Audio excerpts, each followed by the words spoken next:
기도드리겠습니다.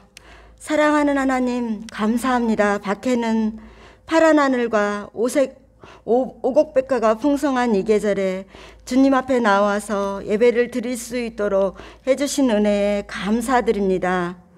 주님께서 저희를 향하신 그 은혜와 십자가의 사랑에 감사함으로 저희가 오늘 마음껏 찬양과 기도하며 예배를 드리오니 저희를 받아 주시옵소서. 또한 이 시간 주님 앞에 나와 함께 예배드리고 싶지만 질병의 고통으로 병상에 계시는 우리 집사님들과 권사님들을 참으로 긍휼히 여겨주시고 치료의 영으로 함께하여 주시옵소서. 사랑하는 하나님, 그동안 저희가 코로나로 인하여 마음껏 하지 못했던 전도와 모임을 다시 시작하는 가운데 있습니다. 특별히 저희 어린이 도서관과 일반인 도서관을 열어서 이 지역사회를 섬기고자 하오니 저희가 주 안에서 한마음과 은혜로 아름답게 섬기어 나가도록 지혜와 민첩함을 저희에게 주시옵소서. 앞서서 말씀을 선포하시고 리더에 나가시는 목사님과 장로님 모든 재직 위에 성령의 충만함으로 덧입혀 주시옵소서. 이 일을 통하여서 기도하는 가운데 저의 영적인 무지함과 안일함에서 벗어나는 시간 되게 하시며 기도로 저희가 더욱더 주님의 은혜 안에 세워지는 은혜의 시간이 되도록 하여 주시옵소서. 그리하여 이 수많은 정보의 홍수 속에서 좋은 책과 사람을 통하여 다음 세대의 아이들이 아름답게 자라고 바르게 자라는 그러한 은혜를 있게 하시고 저희가 그러한 일들에 주께서 사용하여 주시옵소서. 오늘도 주의 귀한 말씀을 선포하시는 목사님께 성령의 충만함을 주시옵고 저희도 주님의 말씀을 한 말씀이라도 붙들고 자복하며 회개하고 순종의 역사가 일어나는 귀한 은혜의 시간이 되도록 하여 주시옵소서. 이 모든 말씀을 우리 주 예수 그리스도의 이름 받들며 감사하며 기도드립니다. 아멘. 오늘 비전과 기도의 사람 다니엘이라는 제목을 가지고 다니엘서의 마지막 설교 함께 좀 하도록 하겠습니다. 지난 2년간의 코로나 시기를 어떻게 해석하고 우리 삶에 적용할 것인가? 이건 대단히 어려운 문제입니다. 그리고 문제는 무엇이냐면 코로나 전과 후가 분명히 달라졌거든요. 세상은 분명히 변했고 교회도 여러 모습들이 변했어요. 제가 이제 이번 주에 CBS 직원들 설교를 위해서 그곳에 가서 이야기를 했는데 그분이 그렇게 그 본부장님께서 저에게 그렇게 질문을 하셨어요. 코로나 전과 후가 어떻게 달라졌습니까? 몇 %나 회복이 되었습니까? 이렇게 물어봤습니다. 저는 이제 얼만큼 회복됐다고 말할 수가 없어서 한 70% 회복이 됐을까요? 이렇게 물어보니 답을 했는데 그러면 정말로 많이 회복이 된 거네요. 이런 얘기를 듣고 제가 되게 당황했어요. 다른 교회들은 상황이 어떻지? 이런 궁금증이 들기도 했습니다. 실제로 거의 교회들 가운데 모임들이 약해지고 기도가 약해지고 정말로 많은 40대, 50대, 30대가 신앙을 떠났다는 거예요. 떠나고 나서 돌아오지 않는 성도들이 너무나 많다는 얘기를 그분에게 들을 수 있었습니다. 이런 약해진 부분 말고요. 그러면 우리는 하나님의 주권을 믿는데 하나님께서 난데없이 교회가 다 어려울 줄 알면서도 코로나를 왜 허락하셨을까? 그러면 이 코로나 기간 동안에 우리는 개인적으로 무엇을 배웠어야 됐고 교회는 어떻게 자신을 돌아보아야 했을까? 이런 중요한 질문이 우리에게 던져져요. 그러니까 이 하나님께서 허락하신 이 어려움에서 아무것도 배우지 못했다면 그냥 고생만 한 겁니다. 우리에게 이 성경 안에 있는 이 진리 중에서 고난의 시기, 어려움의 시기를 멈춤의 시기, 비움의 시기를 겪었던 대표적인 시기가 이 이스라엘의 포로기, 유다의 70년의 포로기거든요. 하나님께서 유다에게 잘 나가고 있는 것처럼 보이는 유다 백성들에게 성전까지 무너뜨리면서 그들에게 가르쳐 주시려고 했던 것. 유다를 멸망시키려고 했던 게 아니라는 거예요. 오늘 본문이 그 얘기를 다루는데 이 다니엘서에서 나타난 하나님의 계시, 그 안의 깨달음이 저는 이 코로나 이후, 코로나 이전과 이후를 사는 우리들에게 하시는 하나님의 음성으로 들립니다. 특별히 저는 이번에 다니엘서를 묵상하면서 정말로 많이 배웠어요. 오랫동안 하나님 말씀을 묵상하고 배웠다고 생각했는데 다니엘서를 설교하면서 정말 제 마음이 완전히 새로워지고 달라지는 독특한 경험을 했습니다. 저희 교회가 이 하나님이 주시는 말씀들을 다시 한번 묵상하면서 우리에게 교훈을 삼고 이 시대의 빛이 되는 그런 은혜가 있기를 바랍니다. 근데 아직 우리는 코로나가 종료된 것이 아닙니다. 다시 유럽에서는 코로나가 확산되고 있고요. 코로나의 위기가 코로나의 위기로 그치지 않는 것도 압니다. 경제가 극단적으로 어려워졌습니다. 이번 겨울에 유럽에서 굶어 죽을 사람, 유럽에서 동사할 사람들이 벌써 예측이 되고 있습니다. 전쟁이 하나로 우크라이나, 러시아로 그치면 좋은데 이번에 시진핑이 세 번째 임기를 시작을 하면서 대만을 반드시 통일하겠다. 무력을 써서라도 통일하겠다. 그러면 10년 안에 전쟁을 하겠다는 이야기거든요. 항복하지 않으면 반드시 전쟁을 해서라도 이걸 하고야 말겠다 하고 대의 명분을 내걸었습니다. 영적인 혼란은 크게 달합니다. 이제 저희가 전도를 시작하면서 새롭게 많이 알게 됐는데 우리만 전도하는 것이 아니라 열심히 전도하는 분들이 많이 계신데 대부분 이단들입니다. 교회들은 거의 전도하지 않고요. 구석구석 일어나는 분들이 이단들이 전도지를 들고 사거리에서 전도하는 것들을 벌써 여러 번 목격했습니다. 하나님의 교회 이단이라고 말했잖아요. 하나님의 교회가 이 코로나 시기에 가장 많이 성장했습니다. 교회는 청년들을 여전히 잃어버리고 있는 시기에 가장 많이 성장했고 신천지는 여전히 기세 등등하면서 숨어 있지만 여전히 힘을 가지고 있습니다. 이런 시기에 하나님은 도대체 교회에게 무엇을 이야기하고 우리로 하여금 어떻게 살기를 바라시는 것인지 오늘 말씀이 우리에게 가르쳐 주는데 깨닫는 만큼 배우고 또 함께 성장할 수 있는 그런 은혜가 있기를 바랍니다. 먼저 살펴볼 것은 따라서 해볼까요? 대단히 중요합니다. 하나님의 때가 있다. 오늘 이야기는 설교라기보다는 성경의 이야기를 있는 그대로 전해드리려고 해요. 적용이기 전에 도대체 어떤 일이 있었는지를 살피는 것이 더 중요하다고 생각이 듭니다. 우리 6장을 우리가 지난주에 설교를 들었습니다. 그때 메대 왕이 느부갓네살의 후예죠. 벨사살을 이기고 바벨론을 무너뜨리고 메대 파사 제국을 세우는 것을 보았습니다. 그리고 나서 다니엘을 총리로 세우고 또 다니엘을 통해서 하나님의 역사를 이루기를 바라고 나라를 안정시키기를 원했지만 다니엘이 모함을 받아서 사자굴에 들어가고 영적인 승리를 통해서 이기는 장면을 살펴보았죠. 제가 이제 그 설교를 하면서 구장과의 관계가 어떻게 되는지 되게 혼란스러워서 자세하게 말씀드리지 못하고 한두 주간 꼼꼼히 살펴보고 연구를 해보았더니 6장의 이야기하고 9장의 이야기가 같이 연결된다는 것을 알았어요. 다니엘서는 1장에서 6장까지가 이야기입니다.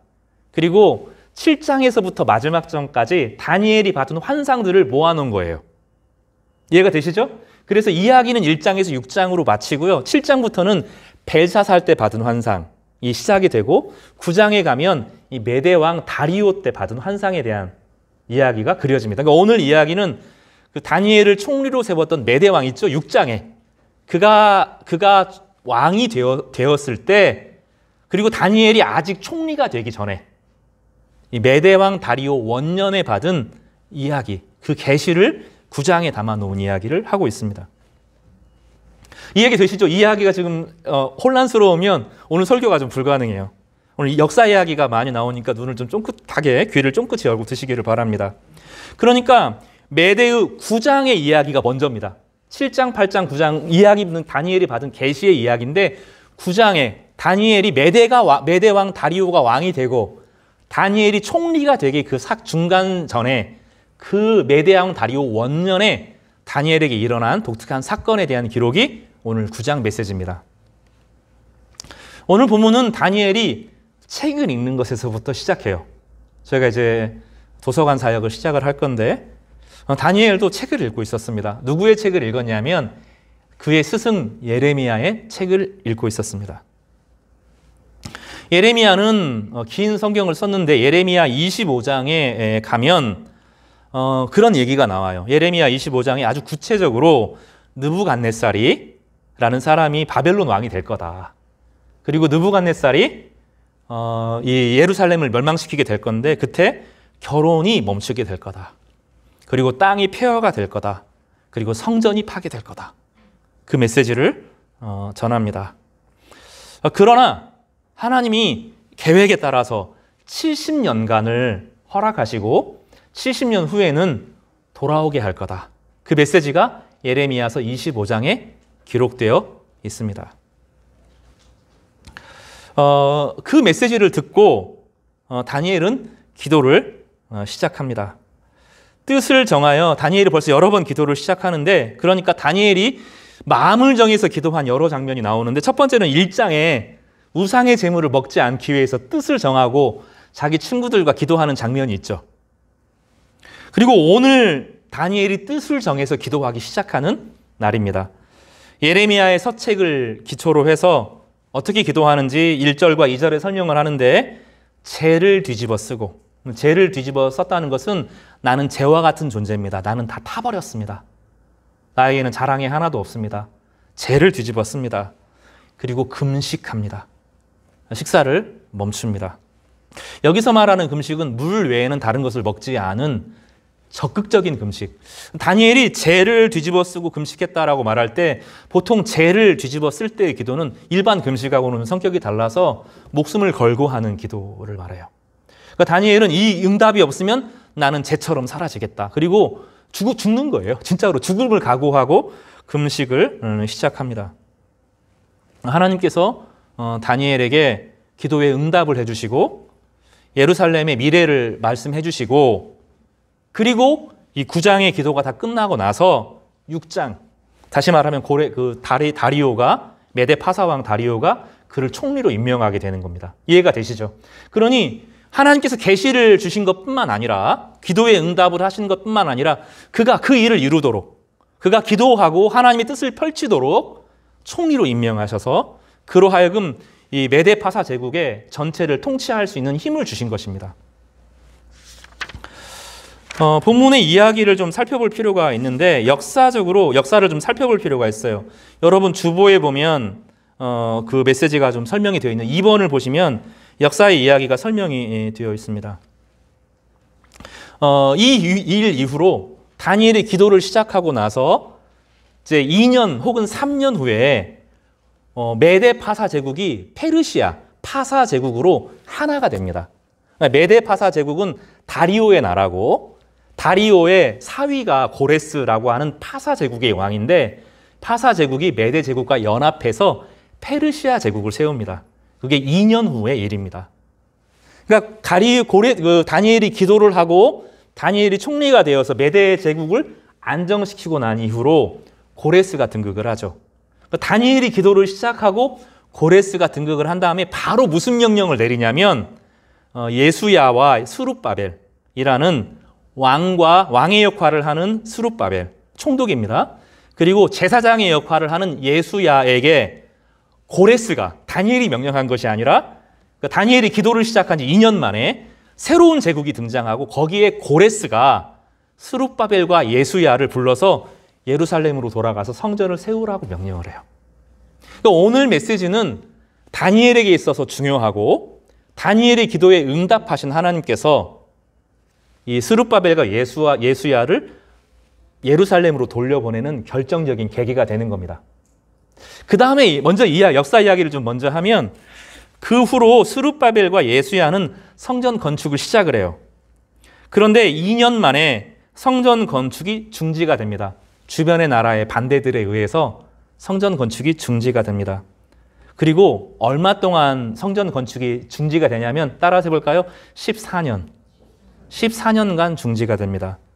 그럴 때 우리 성경에 나오죠. 학계 스가랴가 하나님의 명을 받고 이 스룹바벨과 예수야, 지금 돌아오긴 돌아왔지만 성전을 짓지 못하는 스룹바벨과 예수야와 다른 백성들에게 성전을 지어라 하고 격려하는데 이것이 하나님의 뜻이다 하고 도와줍니다. 그럴 때 이 스룹바벨과 예수야는 아직 왕의 명령이 떨어지기 전에도 학개스가라의 메시지를 하나님께서 나에게 주시는 말씀으로 받아요.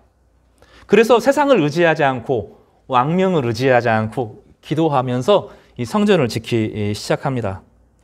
그리고 4년 만에 성전이 완성이 됩니다. 이야기가 그렇게 되는데 성전을 완성하고 보니 놀라운 일이 벌어지죠. 예레미야가 예언한 바로 그 시기, 성전이 무너진 시기에서부터 성전이 완성된 시기가 70년이었어요.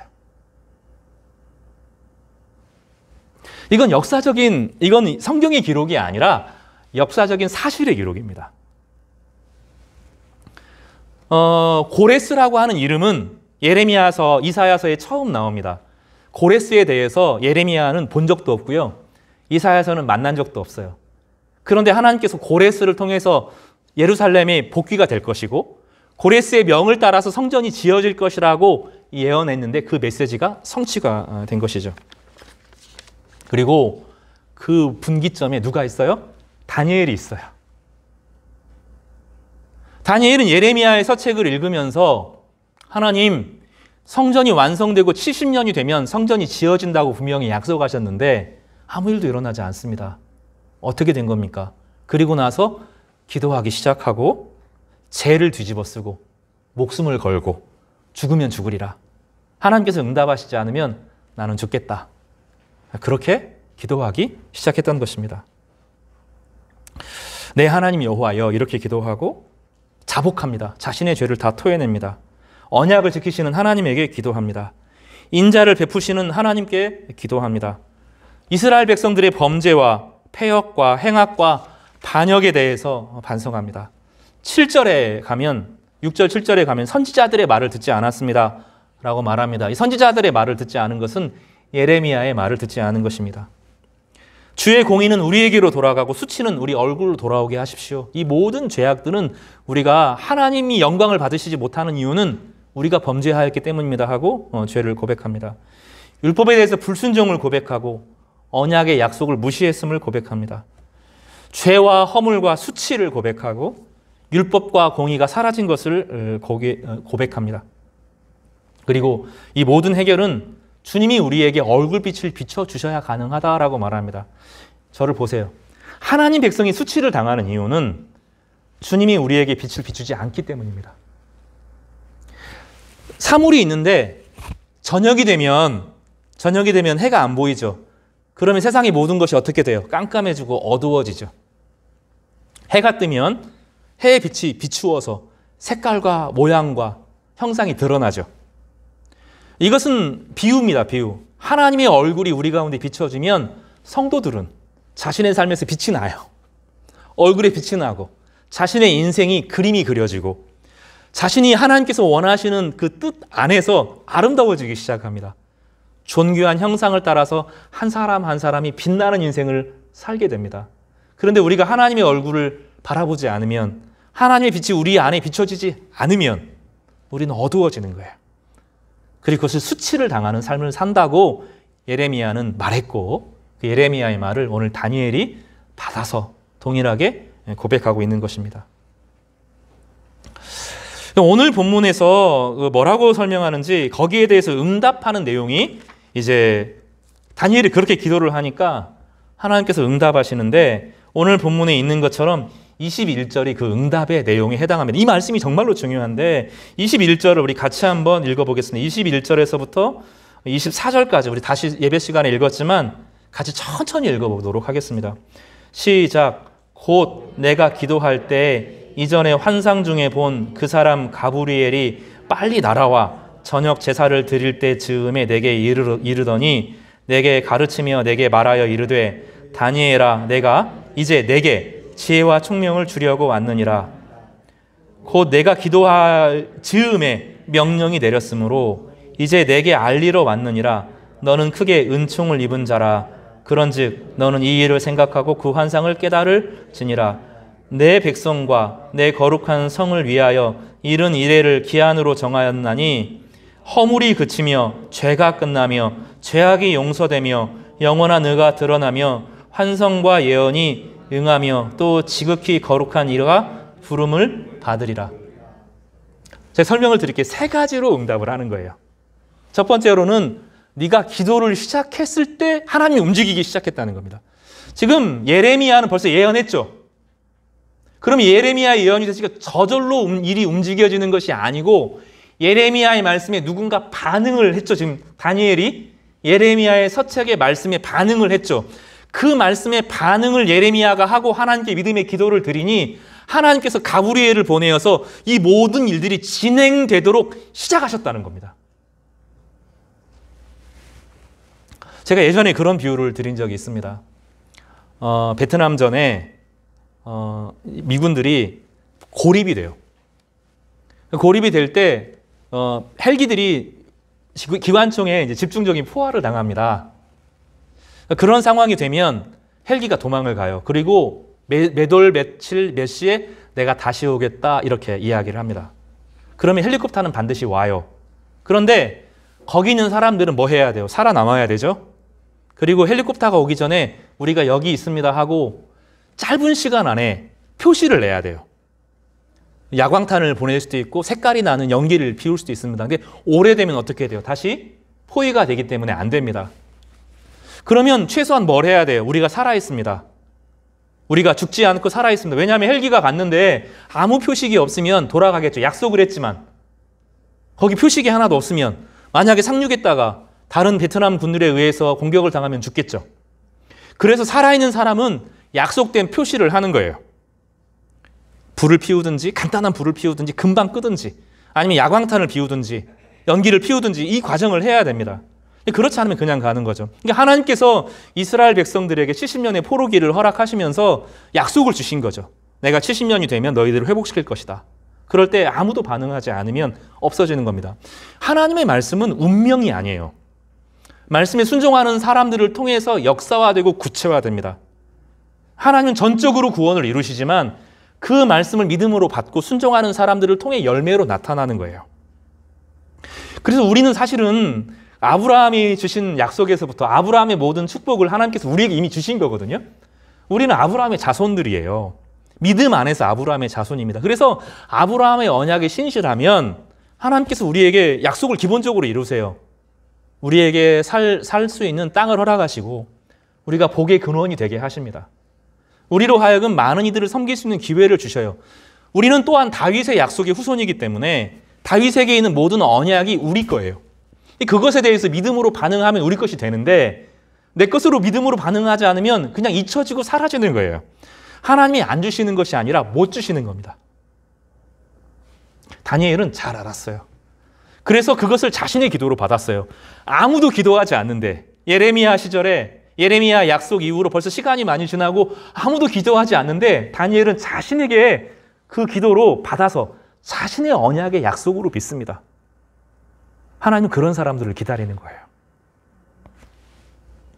하나님께서는 세 가지 약속을 주시는데 첫 번째로는 다니엘 너의 기도로 말미암아 세상이 하나님의 뜻이 움직이기 시작했다. 그 얘기를 하시고 개인적으로 다니엘에게 지혜와 총명을 주시겠다. 이게 첫 번째 다니엘에게 주신 약속입니다. 그러니까 하나님의 약속을 붙들고 기도하는 사람들에게 하나님은 세상을 움직이시면서 하나님의 뜻을 이루시면서 그 기도하는 사람에게 능력을 부어주시는 거예요. 지혜와 총명을 주시겠다. 이게 첫 번째 약속입니다. 그리고 두 번째, 지금이 이제 핵심인데요. 하나님께서 이스라엘 백성들을 고난과 징계로 이 70년간을 주시는 것은 죄 지었기 때문에 벌하기 위해서가 아니라는 거예요. 이게 되게 중요한데 너 죄 지었으니까 죄형 형벌주의라고 하죠. 죄를 지었으니 죄에 상응하는 벌을 받아야 된다. 이것이 죄형 형벌주의거든요. 근데 우리는 하나님과 우리와의 관계를 그렇게 생각하기가 쉬워요. 근데 오늘 본문은 좀 다르게 이야기합니다. 오늘 본문의 24절의 후반절을 보겠습니다. 제가 다시 읽어드릴게요. 성경 있는 그대로 말하겠습니다. 허물이 그치며, 따라서 볼까? 허물이 그치며 죄가 끝나며 죄악이 용서되며 영원한 의가 드러나며 환상과 예언이 응하며 지극히 거룩한 이가 부름을 받으리라. 이런 거예요. 알코올 중독자가 한 분 계십니다. 예를 들어 보겠습니다. 술을 끊고 싶어 해요. 근데 못 끊습니다. 아무리 노력해도 안 끊어집니다. 그럴 때 어떻게 하죠? 가두어 둡니다. 술을 그동안 많이 먹어서 혼을 내는 것이 아니라 자기는 술을 끊고 싶은데 어김없이 술병을 들고 있는 자신을 발견하는 거죠. 그러면 그 기간 동안에 가두어 주죠. 예전에는 가두어 두기만 했는데 지금은 그게 실패라는 걸 알아요. 관계가 중요하다는 것을 압니다. 가두어 두는 거, 술과의 멈춤이 중요한 것이 아니라 다른 관계, 그가 잘 누릴 수 있는 다른 관계들을 개발시켜 주어서 그로 하여금 술과 인박이는 것이 끊어질 수 있는 시간이 필요한 거죠. 하나님께서 고난을 주신 목적은 징계, 그 죄가 너무 심해서 순간적으로 징계하시지만 그것이 목적은 아니라는 거예요. 하나님께서 징계를 하시고 하나님께서 죄악을 그치게 하시를 목적으로, 그래서 무엇을 위해서요? 허물이 그치고 죄악이 그치는 시간을 위해서 멈추게 하시는 것입니다. 특히 우리 예수 그리스도를 믿는 사람들에게 있어서는 예수님께서 우리의 모든 죄악을 가져가셨잖아요. 하나님이 우리를 예수님 안에서 완전히 용서하셨잖아요. 그런데 우리에게 뭐가 남아있어요? 죄의 습관이 남아있죠. 죄의 습성이 육체에 깊이 뿌리를 내리고 있습니다. 여러분, 죄라고 하는 것이 모든 죄가 다 파괴적이지만 심한 죄, 무거운 죄가 사실 따로 있어요. 죄는 다 중독성을 가집니다. 중독성은 죄에 권세가 있다는 뜻이에요. 죄는 내가 짓고 더럽혀질 뿐만 아니라 힘을 가집니다. 죄가 힘 자체를 가지고 그 죄를 가지고 사탄이 우리를 올가맵니다. 그래서 우리 힘으로 성령께서 정말로 불처럼 임하셔서 이 모든 것이 해결되어지기도 하지만 때로는 고난의 시기를 통해서 하나님께서 그 어려움을 통해서 죄를 이기게 하셔요. 어려움에 병에 있든지 심각한 경제적인 어려움이 있든지 관계적인 어려움이 지속될 때 우리는 하나님께 돌아오게 되고 이 광야의 시간, 고난의 시간을 통하여서 정결해지는 시간을 갖는 겁니다. 그래서 죄는 죄에 대해서 하나님께서 심판하셔서 죄 자체를 심판하시기도 하지만 이 고난의 시기를 통하여서 어려움의 시기를 통하여서 스스로를 돌아볼 수 있도록 만드는 거죠. 그것이 죄가 허물이 그치며 죄가 끝나고 죄악이 용서되며에 해당됩니다. 주님께서 우리에게 고난을 주신 목적은, 이 땅의 교회들에게 어려움과 고난을 주신 목적은 교회가 너무 탐욕스러워졌다는 거예요. 기복주의에 너무 지나치게 매였다는 거예요. 교회가 돈에 완전히 노예가 되었다는 거예요. 목회자들이 자신의 영광을 위해서 목회 사역을 했다는 거예요. 자신의 이름이 더 이상 드러나면 안 되고 교회는 예수의 영광 안에 환하게 빛내야 되는데 그걸 안 했다는 거예요. 그리고 멈출 수가 없어요. 한 번 만들어지는 조직, 한 번 만들어지는 기관, 한 번 만들어지는 경향은 쉽게 사라지지가 않는 겁니다. 하나님 그 경배 받지 않으시겠다고 하신 거예요. 기복주의, 이 막 그 돈에 매여 있는, 중독에 매여 있는, 명성에 매여 있는 그런 교회 말고 있는 그대로 순수한 교회로 하나님의 말씀을 사랑하고 예수 그리스도의 은혜를 기뻐하고 성령의 은혜 가운데 세상에 빛이 되는 교회를 하나님께서 원하셨다는 거예요. 저는 그렇게 받아들여요. 이 코로나 2년의 시기가 하나님께서 우리 가운데 주신 목적은 정말로 순수해져라는 거예요. 숫자가 줄어도 상관이 없고 규모가 줄어도 상관없고 약해져도 상관이 없지만 정말로 너희가 하나님을 사랑하느냐, 예수 그리스도 안에서 구원받은 백성으로 정말 살고 있느냐, 주님께서 저에게 물어보셨다고 생각해요. 그리고 나면 어떤 일이 벌어집니까? 영원한 의가 드러나요. 진짜 옳은 것이 무엇인지 성도들이 사모하게 됩니다. 영원하다는 것은 시대에 따라서 흔들리지 않는 진짜 올바름. 상황에 따라서 누가 이 사람이 말할 때는 정의였는데 시간이 지나면 정의가 아닌 것들이 있잖아요. 정치적인 입맛에 따라서 왔다 갔다 하고 여론에 휩싸이고 이런 거 말고 정말로 하나님이 기뻐하시는 것이 무엇인지를 성도들이 바라는 거라는 거예요. 환상과 예언이 응하고, 그래서 이제는 하나님께서 말씀이 있으면 비전이 생기거든요. 하나님 백성들에게 비전을 주시는 것, 이것이 환상과 예언이 응하는 것입니다. 그리고 마지막에 지극히 거룩한 이가 부름을 받으리라. 여기서 지극히 거룩을 받는다 하는 것은 역사적인 두 가지 측면이 있는데, 하나는 죄송합니다. 하나는 역사적으로 스룹바벨과 예수야. 이제 스룹바벨은 다윗의 후손이거든요. 다윗의 후손은 제사장이 기름 부어서 새로운 하나님의 나라가 세워지는 것을 말하고요. 장기적으로 예수 그리스도를 예표하는 거예요. 이 고난의 시기를 통해서 성도들이 하나님을 참되게 경외하면서 참된 하나님의 왕이 그들을 다스리게 되는 영원한 비전을 주시기 위해서다라고 고난의 이유를 설명하는 겁니다. 지난 저희 교회뿐만 아니라 이 코로나 시즌에 어려움을 겪지 않은 교회는 저는 한 교회도 보지 못했어요. 제가 아는 많은 성도들이, 제 친구들이 제가 알고 있는 먼 동료들이 제 또래에 있는 많은 친구들이 교회를 등졌습니다. 정말로 많은 친구들이 교회를 등졌어요. 교회를 믿지 못해서기도 하고 또 귀찮아서기도 하고 굳이 교회 안 가도 플로팅이라고 하죠. 그렇더라고요. 이 교회 저 교회 설교를 듣는 거죠. 교회에 소속되지 않고 나에게 지금 힘이 되는 말씀을 이 설교 듣고 저 설교 듣고 하면서 이리저리 떠다니는 성도들. 그리고 나는 더 이상 교회에 가서 상처받지 않겠다. 나는 교회에 상처받지도 않고 주지도 않고 하나님만 예배하겠다. 그런 친구들 많아요. 시간이 지나니까 어떻게 됩니까? 말씀이 사라지고 기도가 사라지고 어느 순간 신앙이 없어지고 예배 시간에 처음에는 예배 시간에 맞춰서 유튜브를 보더니 이제는 누워서 보고 기대해서 보고 예배를 드리다가 설교만 잔뜩 지나고 끝나고 그런 친구들 많고 신앙을 잃어버리고 어느 순간 완전히 버려진 그런 친구들 많이 봐요. 하나님께서 우리에게 그런 기회를 주신 것이 아니고 이 기간에 돌아봐야 된다는 거예요. 죄를 정말로 그치고 죄의 중독에서 떠나 있는지 그것이 없으면 못 사는 것이 죄거든요. 제가 여러 번 요즘에 들어서 유튜브나 OTT 서비스에 대해서 자꾸 강조를 하는데 너무나 많이 노출돼요. 하나님 말씀 없이 너무나 많이 나의 삶의 위안과 소망을 둘 것들을 너무나 많이 두고 살아요. 거기에 의지하고 살아요. 지치고 지루한 것을 견디지 못합니다. 그것을 항상 켜놓고 살고 그 스토리에 빠져들어 살고 지루해서 견디지 못하고 힘이 안 되고 축축 처지고 막 이런 삶을 살아가는 분들을 너무너무 많이 보는 거예요. 그런 목적이 아니라 이 어둠의 시기에 절망의 시기에 좌절의 시기에 이 돌이키고 죄의 영향력에서 떠나고 정말로 하나님이 기뻐하시는 것이 무엇인지를 찾고 하나님의 말씀 안에서 비전을 주시는 그 비전을 붙들도록 하나님께서 이 시기를 주셨다는 거예요. 제가 염려하는 것은 무엇이냐면 2년의 시간이 짧다는 거죠. 우리는 되게 긴 시간, 어려운 시간을 겪었지만 이게 이 코로나 시즌 넘어서 새로운 문제들이 계속 불거진다는 거예요. 그래서 어쩌면 그렇지 않기를 정말 바라지만 이것이 초입 아닌가. 하나님께서 우리에게 고난을 주신 단지 교회뿐만 아니라 전 세상 사람들에게 이렇게 살면 안 된다. 이렇게 자연을 무시하고 황폐하게 하고 탐욕을 위해서 인생 전체를 걸고 타인을 부시는 방식으로 인생의 성공을 누리려고 하는 모든 중독과 오염에 대해서 하나님께서 경고하시는 시기가 아닌가. 두려움이 들어요. 코로나가 끝나면 괜찮을 줄 알았잖아요. 우크라이나, 러시아 전쟁이 시작이 되었습니다. 우리는 우크라이나가 좀 멀잖아요. 근데 폴란드 사람들, 독일 사람들, 유럽 사람들은 정말로 긴장을 정말 하고 있는 거예요.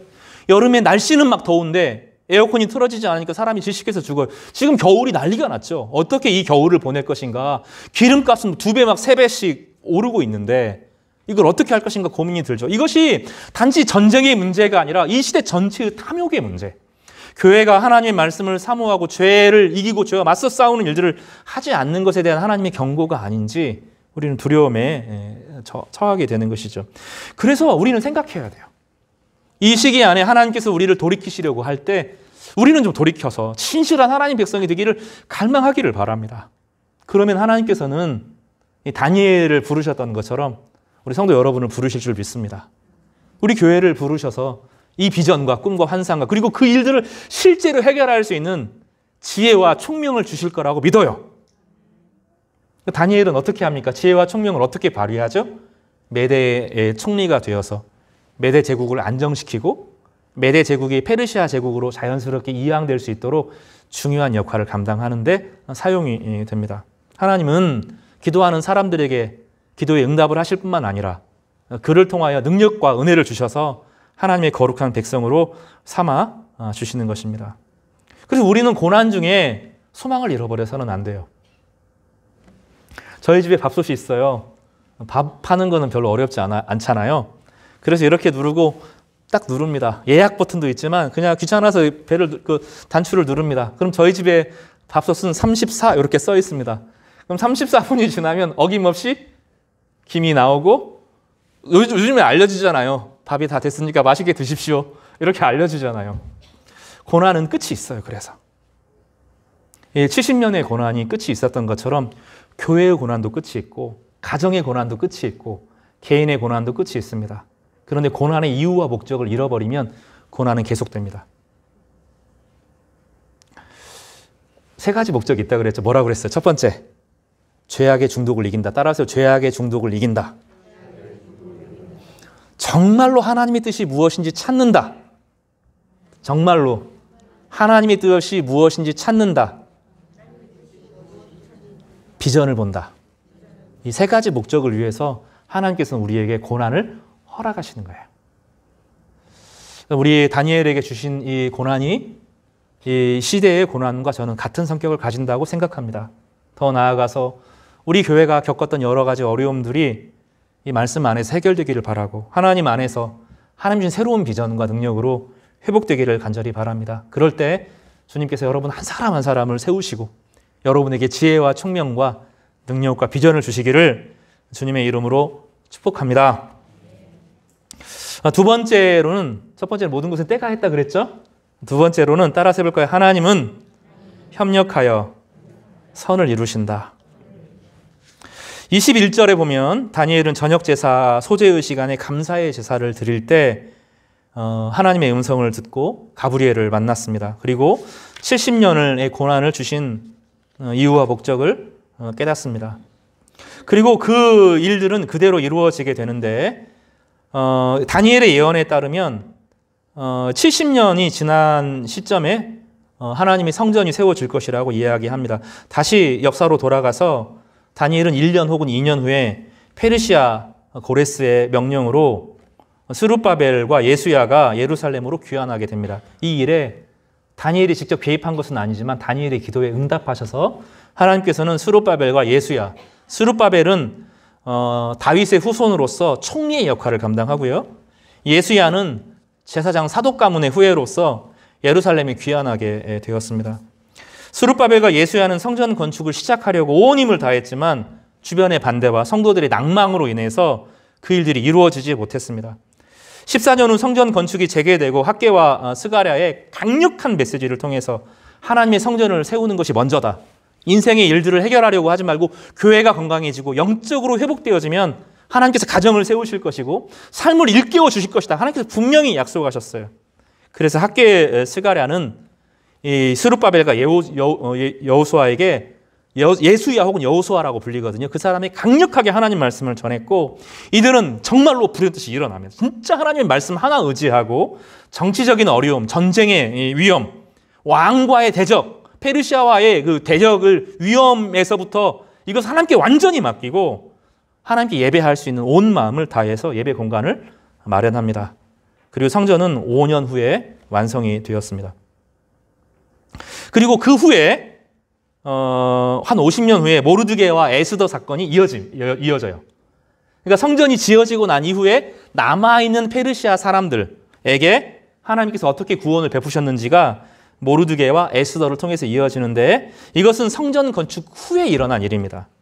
하나님께서는 예루살렘의 기도를 통하여서 그리고 에스더와 모르드게의 기도를 통하여서 이스라엘 전체, 이스라엘 백성들을 구원하셨어요. 대적을 통해서 구원하는 일이 벌어졌습니다. 그리고 이 에스더와 모르드게의 사건을 경험한 사람들이 에스라와 함께 기원전 457년에 예루살렘으로 귀환합니다. 이것이 2차 귀환이에요. 에스라가 사역을 하는데 반의 개혁만 성공합니다. 그리고 느헤미야가 예루살렘으로 돌아갑니다. 느헤미야는 에스라가 돌아간 지 한 10년 정도 후에 느헤미야가 돌아가서 에스라가 이루지 못한 사역을 완성시킵니다. 에스라는 하나님의 사람들을 세웠다면 느헤미야는 성벽을 세우고 이스라엘의 공동체를 회복시킵니다. 그리고 말라기가 마지막에 기원전 435년에서 415년에 예수 그리스도의 오심에 대한 강력한 메시지를 설교하고 나중에 예수 그리스도가 그 예언대로 예루살렘에 임하게 되는 그 기적의 역사가 일어나는 거죠. 본문은 우리에게 한 사람이 중요한 것이 아니라 한 사람이 믿음으로 섰을 때 어떤 일이 벌어지는지를 역사적으로 보여주는 겁니다. 성경의 역사는 그 믿음의 사람들을 통해서 하나님의 역사가 성취되는 과정들을 보여주고 하나님께서 그 하나님의 크신 역사에 믿음의 사람들을 얼마나 중요하게 여긴지를 보여줘요. 오늘 본문은 꼭 그 장면을 보여주는데 여러분 그 피겨스케이트 중에 스피드 스케이트 보면 계주가 있잖아요. 계주가 있는데 여러 팀별 계주가 있어요. 그러면 여러 팀들이 쫙 움직이는데 한 5명 정도 혹은 4명 정도가 한 팀을 이루어서 쭉 갑니다. 그러다가 첫 번째 사람이 힘이 빠지면 제일 뒤쪽으로 이렇게 싹 빠져요. 그러면 그동안 바람을 안 맞고 있었던 두 번째 주자가 최선을 다해서 힘을 다해서 달려갑니다. 그러다 그 사람이 지치면 뒤로 빠지죠. 그러면 그동안 힘을 비축했던 세 번째 주자가 열심히 힘을 내어서 다시 팀을 끌고 갑니다. 그리고 나서 마지막에 종착지에 이르게 되죠. 그걸 얼마나 원활하게 하느냐. 그리고 자신이 할 수 있는 최선의 힘을 다하지만 자신이 지치면 뒤에 사람에게 역할을 넘기는 거죠. 이 본문을 보면 야구 선수, 투수가 생각이 나요. 투수는 자기의 공을 다 믿으면 실패합니다. 내가 공을 던지면 어떤 공을 던지든지 포수가 받을 수 있을 것이다. 믿음을 가지고 던져야 됩니다. 그리고 내가 어떤 공을 던지든지 간에 내 뒤에 있는 7명의 수비수들이 책임져 줄 것이다 하는 믿음으로 던집니다. 어떤 강력한 투수가 있습니다. 그 공을 던졌는데 수비수가 에라를 했어요. 그래서 짜증이 났어요. 표정이, 얼굴이 드러났어요. 근데 한 감독은 투수에게 찾아갑니다. 너 가만 안 둬. 이렇게 말하는 거죠. 그리고 한 번 더 또 짜증을 내면 그가 아무리 좋은 구위를 갖고 있어도 딱 다시 벤치로 불러들입니다. 투수를 갈죠. 왜냐하면 투수가 선수들을 믿지 못하면 안 된다는 거예요. 실수할 수도 있지만 그 사람들이 너의 모든 뒤를 책임져주는 가장 좋은 사람이고 너와 몸이라는 거죠. 교회는 더 하죠. 교회는 예수 그리스도가 우리의 모든 죄를 짊어지신 분이시고 우리는 그리스도의 몸 안에 함께 지어져가는 거룩한 몸들이잖아요. 그리고 우리는 서로를 믿습니다. 목회자가 부족해도 믿어줘요. 실수해도 다시 기회를 줍니다.